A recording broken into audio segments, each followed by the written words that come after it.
Muy buenas tardes, gente de Alianza Libertaria y todo el mundo de los amigos libertarios acá en Chile.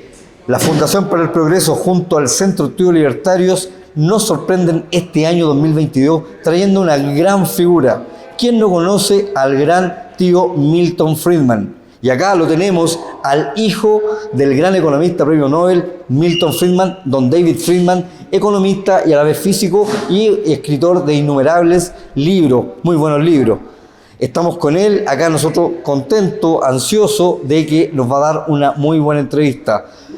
La primera pregunta por mi parte, ¿qué se siente ser hijo de un premio Nobel de Economía?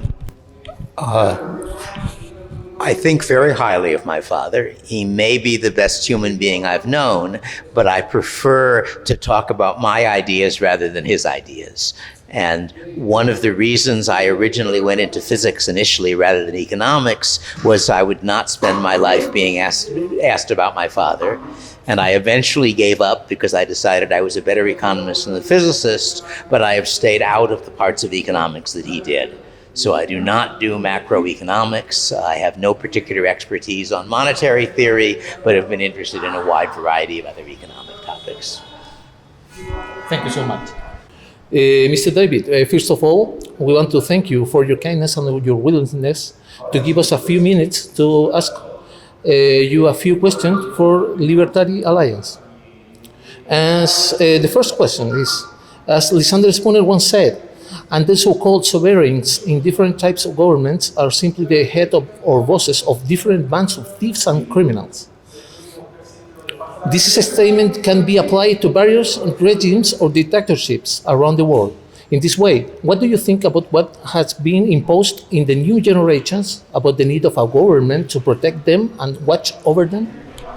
I'm not sure I understand the question. I think it makes more sense to think of a government not as a single well-organized band of thieves, but a bunch of thieves interacting. So in my field, in economics of law, one of the interesting points is that thieves do not necessarily benefit from the fact that you can steal things, because since many people can become thieves, they compete with each other to drive down the return, and they, of course, can themselves be stolen from.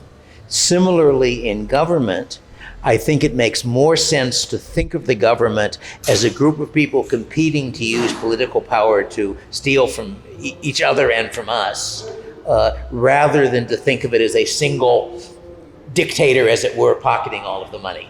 Because the dictator has got to spend a good deal of the money keeping other people supporting him. They are competing with each other. So I'm not sure I really understand your question, but I think I do have a chapter in my first book, which is titled The Thieves' Market or the Non-Existence of the Ruling Class.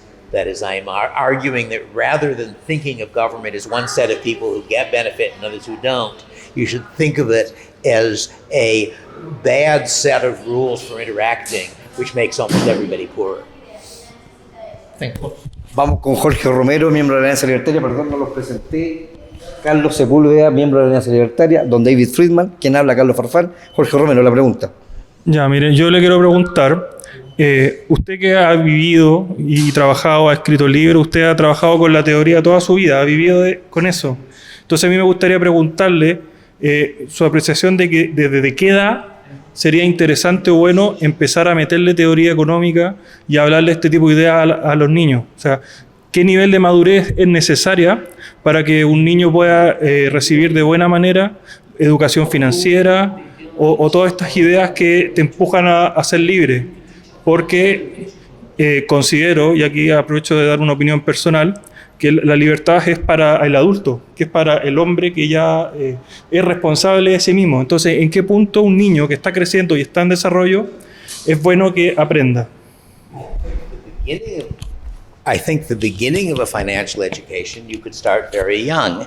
I have a friend and ex-student, an economist, who's married to another economist, and they ran their family with many children as a market, so that if they wanted a chore done, the children would bid on what price they would be willing to do the chore for. If one of the children had a game that one of the other ones wanted to pay, they would rent it to him. So that's a case in which, I don't know how old they were, but 5, 6, 7, or 8, they were learning financial things. Similarly, I have argued for a long time that a game like the World of Warcraft, if you're familiar with that, is a useful teaching device.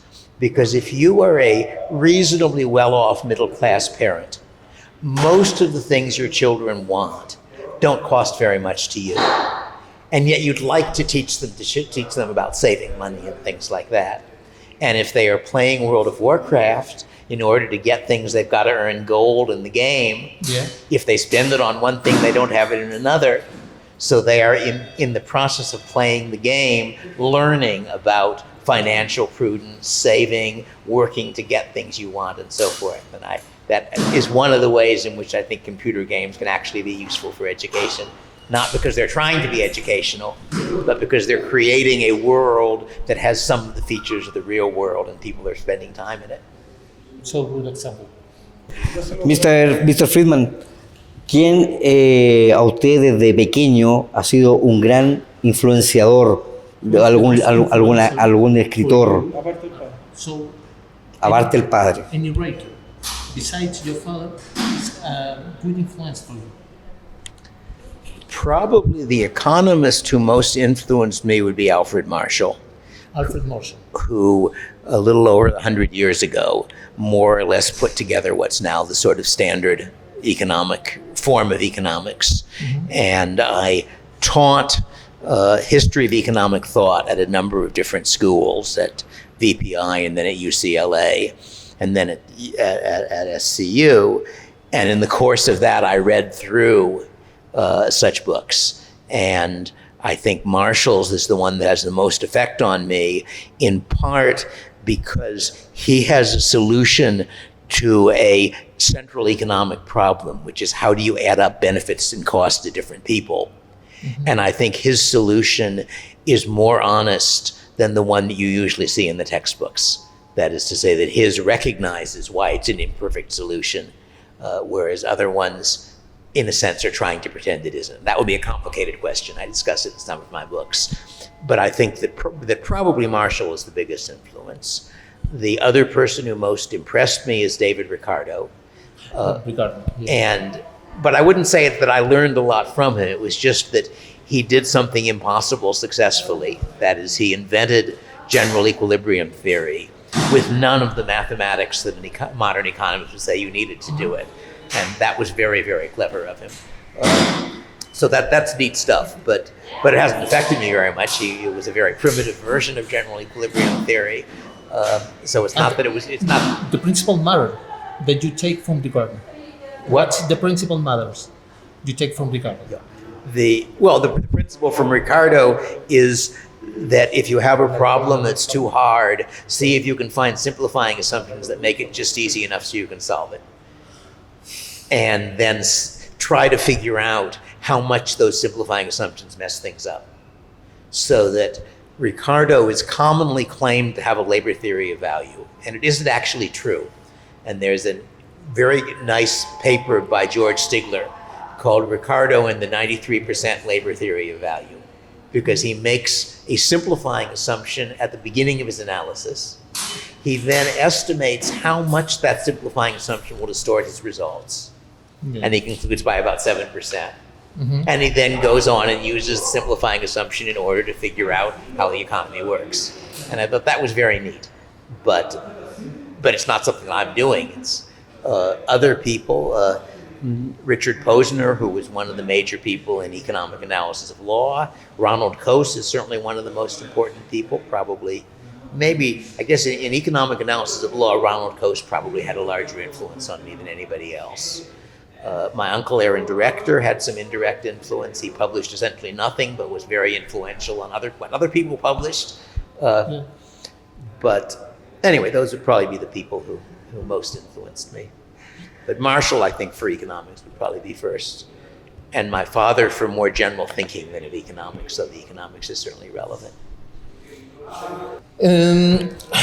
Herbert Spencer once said, Society exists for the benefit of its members, not the members for the benefit of the society. Yes. In this case, we would like to know, how do you think that as new generations, we can influence our fellows with the purpose of teaching that life in society is built with individual effort and progress of each people? What do you think is the most effective way to achieve this?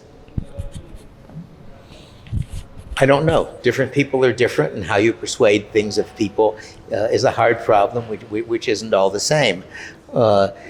Certainly, there have been philosophies.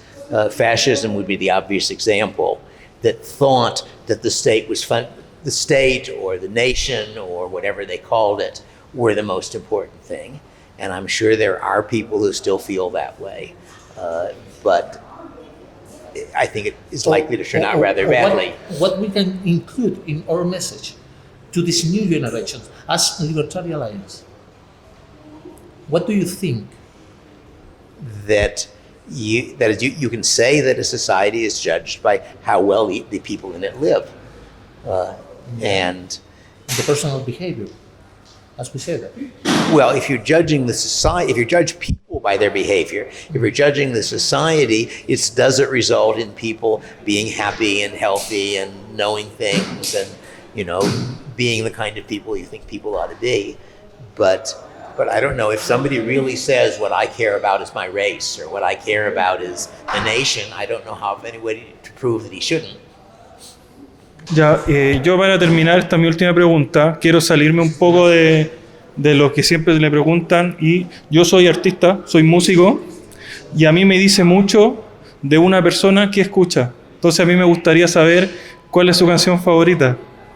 He wants to know what's your favorite What is my favorite song? song. Huh. I don't think I have a favorite song. There's a Leonard Cohen song, I think, God is Alive, Magic is Afoot, which is very good. But there are quite a lot of songs that I like, but no song that I like much more than any others. Suzanne by Leonard Cohen is quite good. There's a very short one that's a Yeats poem that somebody set to music, Down by the Sally Gardens. So I can think of other things of that sort. But I think in general, sort of modern music and modern culture is not really a very important part of my life. I don't watch movies. I don't watch television. I don't listen to popular songs. I sort of like some folk songs, but I generally find music beautiful but boring. And I like songs where the music is supporting the words, I like poetry a great deal. And so from my standpoint, the really valuable kinds of songs are the songs that are really poetry set to music. Mr. Friedman, antes que todo, muchas gracias por su buena disposición, por su tiempo y por sobre todo su inteligencia. Alianza Libertaria se lo agradece, y este es un nuevo capítulo de Alianza Libertaria Íntimo, junto a Carlos Sepúlveda, el gran Jorge Romero, quien le habla a Carlos Farfán, por favor. Mr. David, we wish to thank you for your kindness, your willingness, as we said on the first words of this.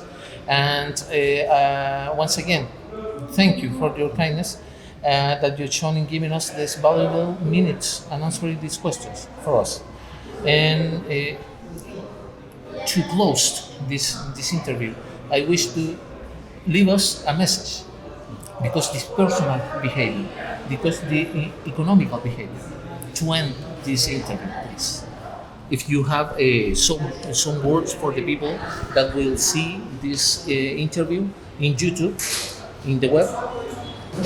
Probably not. The advice I always give to my children is redundancy is your friend. Terminamos. Wait, advice. Thank you very much.